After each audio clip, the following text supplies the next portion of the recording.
Hello friends, સ્વાગત છે મારી ચેનલમાં। તો આજે આપણે બનાવશું શાહી બાસમતી રાઈસ।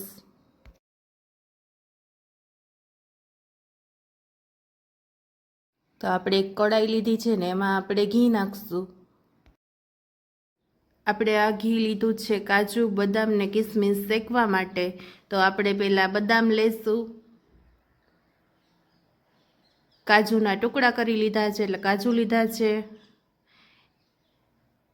એને સરખા આપણે ગરમ ઘીમાં શેકી લેવાના છે અને થોડા થોડા શેકાઈ જાય ત્યાર પછી આપણે કિસમિસ નાખવાની છે, એટલે આપણે જે શાહી બાસમતી રાઈસ બનાવીએ એમાં સરસ સ્વાદ આવે છે। કાજુ બદામ જો આપણે શેકીને નાખીએ ને આવી રીતે ઘીમાં,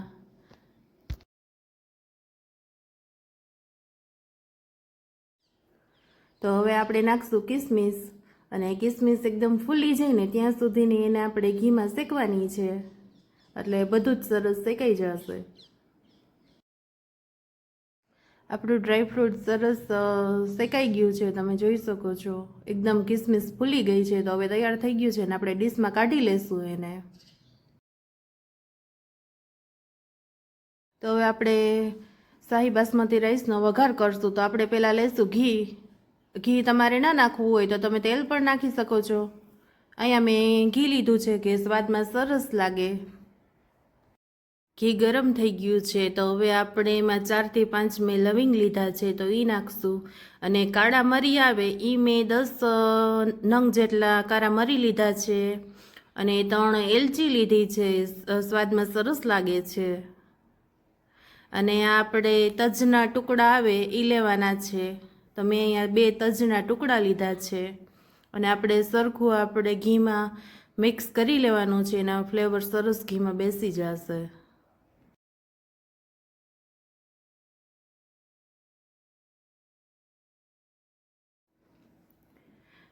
તો હવે આપણે નાખશું બટેટા। મેં ઝીણા સમારી લીધા છે, અને બટેટાથી બહુ સરસ સ્વાદ આવે છે શાહી બાસમતી રાઈસનો, એટલે તમે બટેટા પણ નાખી શકો છો ને અહીંયા પનીર તમે લીધું હોય તો પનીર પણ નાખી શકો છો, એ પણ ટેસ્ટમાં સરસ લાગશે। અને આપણે બટેટા છે એ તેલમાં આપણે ચોળવવાના છે, અને હવે આપણે 5 થી 10 મિનિટ માટે આપણે રાઈસ પલાળીને રાખી દીધા હતા, તો હવે એ આપણે નાખી દઈશું। અને આપણે જે ડ્રાયફ્રૂટ આપણે ઘીમાં શેક્યું હતું એ હવે આપણે નાખી દઈશું, અને સરખું બધું મિક્સ કરી લેવાનું છે।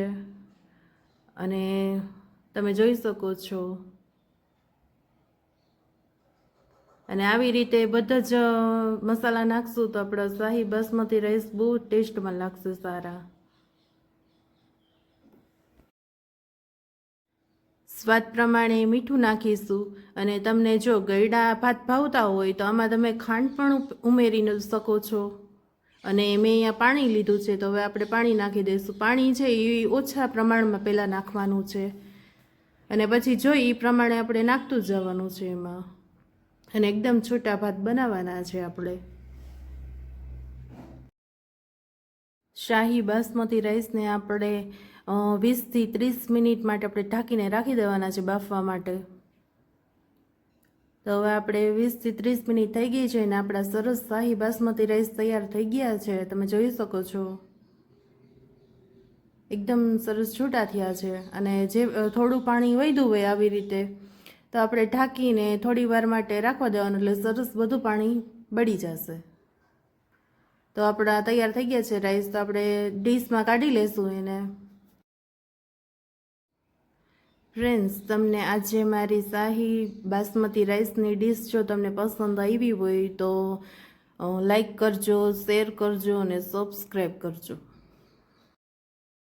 મારી ચેનલ વિધિ રેસીપીને સબસ્ક્રાઈબ કરી લેજો, તમને વિધિ રેસીપીમાંથી નવા નવા રેસીપીના વિડીયો મળતા રહેશે।